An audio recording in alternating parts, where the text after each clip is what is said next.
প্লামের 12 বার্থডেতে আমি আর বোন মিলে কয়েকটা জিনিস অর্ডার করেছিলাম। প্রেগনেন্সির পর থেকে আমার স্কিন খুবই খারাপ হয়ে গেছিলো, তো কী ইউজ করব সেটা ভেবেই মাথা খারাপ হয়ে যাচ্ছিলো, মানে এতটাই স্কিন খারাপ হয়ে গেছিলো। সেই সবজি প্লাম ইউজ করে দেখলাম যে না, বেশ কাজের, আর স্কিনটা খুব সুন্দর চলে এসছে আর খুব শ্যুট করে গেছে। তো আমি আর বোন মিলে দুজনেই ইউজ করতে শুরু করি, তখন থেকেই প্লাম। তো 12 বার্থডেতে প্রথমে আমরা কিছু জিনিস অর্ডার করেছিলাম, তার আগে একটা সুন্দর আমাদের গিফট দিয়েছিল একটা কফি মাগ, সেইটাই তোমাদের সাথেই দেখলাম।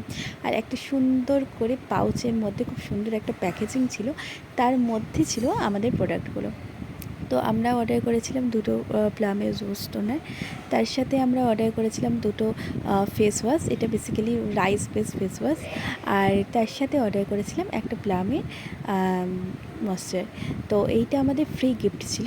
তো এই কটা জিনিস আমরা অর্ডার করেছিলাম, তার সাথে একটা সুন্দর কফি মাগ গিফট পেয়েছিলাম।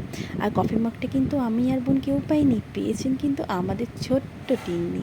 তো এখন আমাদের টাটা।